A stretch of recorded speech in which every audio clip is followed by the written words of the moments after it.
Broadcasting live from the Jersey Shore, it's Coach Kev on the Damage 365 Radio Network.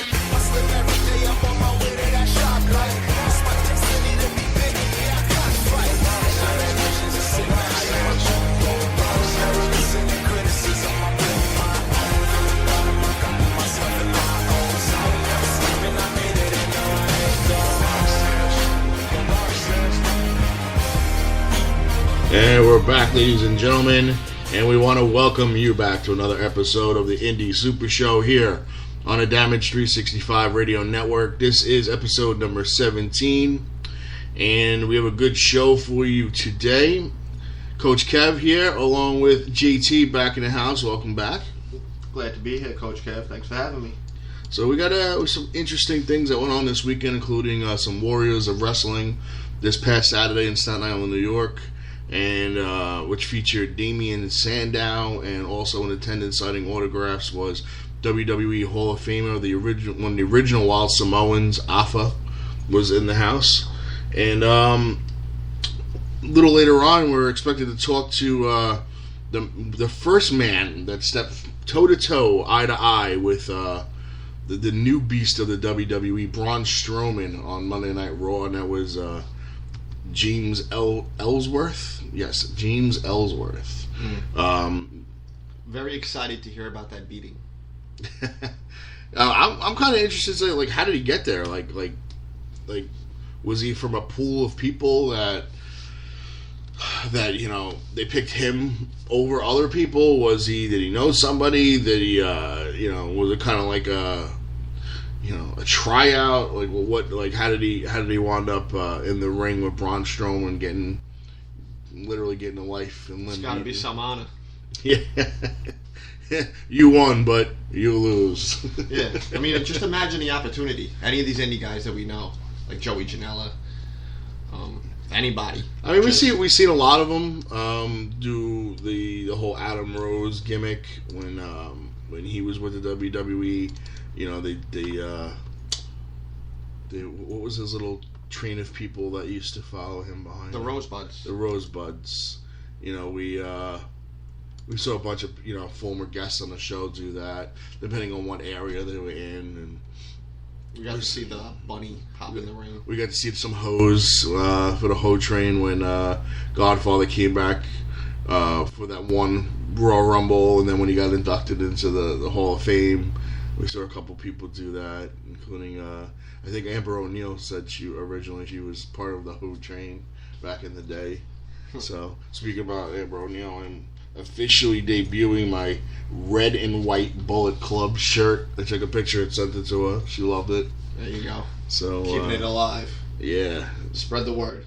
Bullet Club, baby. Yeah, despite WWE trying to kill it and slowly murder. Well, that's what they're doing. I don't know why they're really dispersing everybody right now. I mean, creative's got their own outlook on things. We have no idea what's ever coming anymore. That's why I don't even try predicting what's going to happen. To me, the split made no sense. If you aren't going to break up tag teams, because that was the original split back in the day, they split up tag teams. They didn't even do that. The only faction they broke up was the Wyatt family. Right. But they kept Strowman and Rowan on the same show, but now they're working individually. Mm-hmm. So, I mean, maybe they're giving them a chance to show off their talents. You know, their in-ring skills one-on-one, have the focus on them instead of the tag team. But then what are you going to do about your tag team division? That's another problem. You got tag team champions on one show, but not on the other. You have the Intercontinental Championship and the World title on one show and not on the other. The Women's title on one show and not the other. Now you're going to have this new Universal Championship. which is a joke. I mean, I've heard a lot of people say they like it, but because those people are on the age group of, I'm going to tell you right now, from 25 and down and younger. Mm-hmm. Because they think more titles, the better. And not understanding that more titles does nothing but water down the original titles. It makes them have no meaning. Exactly. And they don't even know how they're designing this title, I heard. I don't know. It's going to have the big W on it somehow, some way. It's probably going to have like a planet in the middle. I'm sure they'll have custom plates. Yeah, so, Universal Champion. Like I said, I think I told you this way back then. I was like, we had a Universal Championship back in the day when I was a kid, and we used to wrestle in our bedroom, and it was on a black and white notebook cover wrapped in foil with puffy paint, stapled to a webbed belt. And the good old days. Yeah. And we used to go to the quarter machine and buy little colored pins and put them all over the belt to make it look colorful. Nice. Yeah. Creative. That's creative right there. That was creative. Until we had money to go into WWE magazine and buy the replica plastic belts. Yeah. And then we used to change the color because the heavyweight title was like the Hogan's old heavyweight title. It wasn't the Eagle. It was prior to that. Mm-hmm. And that was black foam. The Intercontinental Championship was brown. I don't know why. It was a brown foam. And then the tag team titles, you had to buy one belt at a time. So you used to get one belt. So you used to use that belt as a totally different belt, totally different title, until you had enough money to get the other one. Then they became the tag team belts, and then the other belt got replaced by something else. Okay. So, but what we did was we took colored electrical tape, took the plates off, and put a colored electrical tape and taped up the whole belt, covered all the foam with colored electrical tape, and then put Velcro tabs on the back of the plates and put the plates back on. That's pretty creative right there.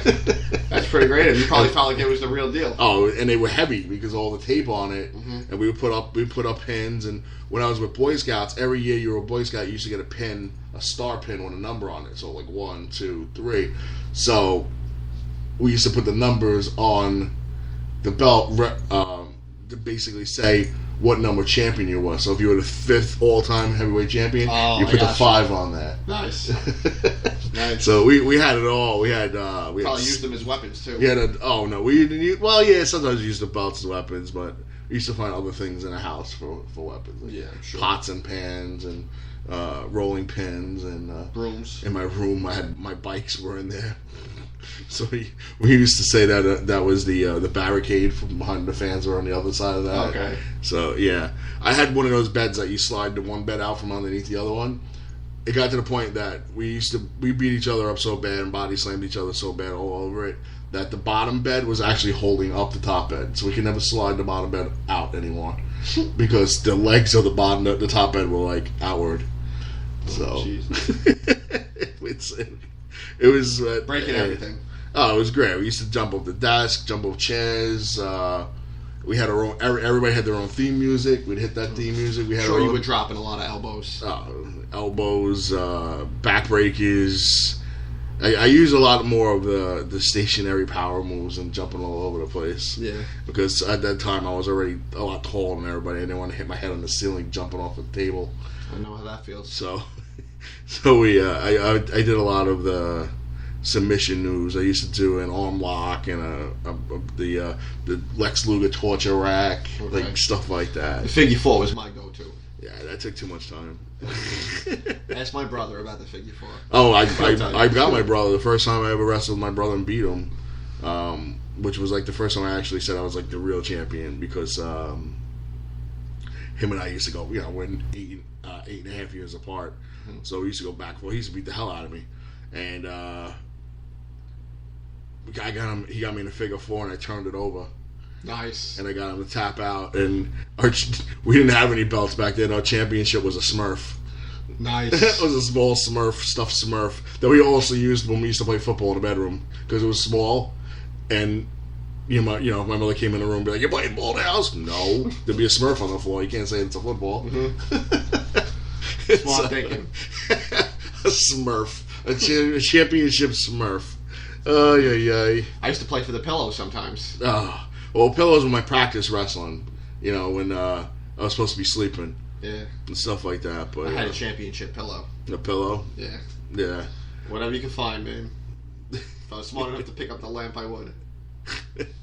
I didn't have one. I lived in an apartment, so I had the light fixture was kind of on the wall, so no lamps. And but when I said when I was younger and wrestling with my brother, we had bunk beds, so my brother used to jump off the top of the bunk bed and like smash me over the head, and they're like, "Oh my god," he used to beat the hell out of me. We got you ready for life. But it was fun though, as we somehow lost our Bluetooth speaker, but no biggie.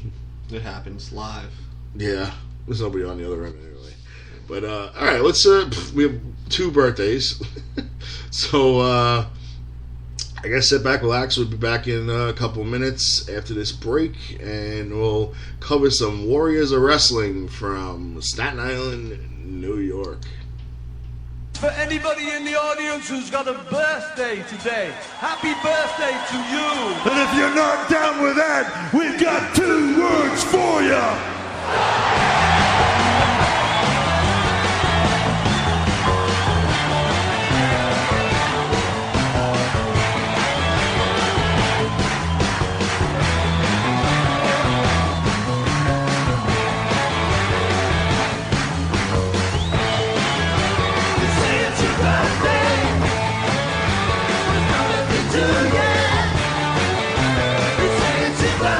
Hey, we got some birthday shout-outs, ladies and gentlemen. Only 2, but still special birthdays. 2 former touring members of Damage 365 need to be shouted out today. Happy birthday goes out there to the Dirty Daddy, Chris Dickinson. Happy birthday, Chris. And happy birthday goes out to one half of the Killer Bees, Jumpin' Jim Brunzel. Happy birthday, Jim. And anybody else celebrating their birthday this week with these 2 fine gentlemen.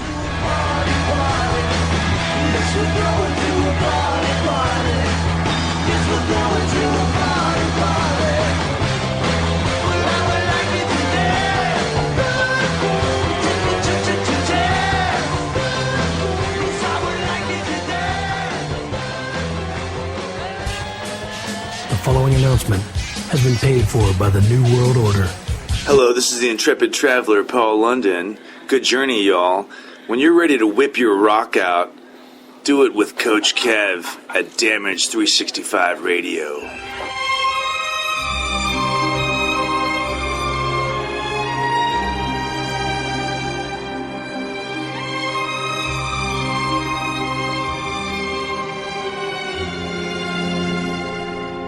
Esposito's Pizza and Pasta. Check us out at one of our fine locations, 930 Route 34 in Matawan, New Jersey, or 233 East Main Street in Manasquan, New Jersey. From pizza and salads to pasta and buffalo wings, we have something to suit every member of your family. Whether you're seeking to take out, delivery, or just want to dine in, let us do the dishes. We would be more than happy to take care of your next meal. Our courteous and friendly restaurant staff is here to meet and exceed all your expectations. We promise an enjoyable experience each and every time we serve you. Try our award-winning sesame seed crust pizza, the recent winner of first place in the Las Vegas Pizza Open in the Artisans Division. Visit us online at sesameseedpizza.com for store hours, menus, and phone numbers, or just stop by one of our 2 great locations. You'll be glad you did. Esposito's Pizza and Pasta, so close to eating at Mom's, but without all the yelling.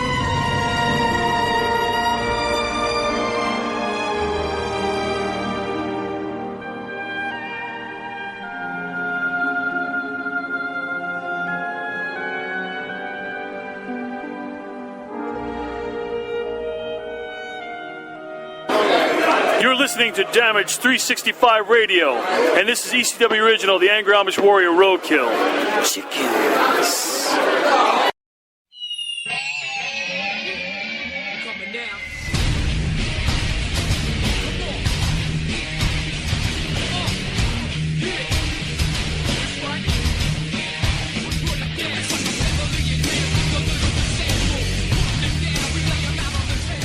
What's up, everybody? This is Coach Kev of the Damage 365 Radio Network. I want to talk to you about one of our sponsors, the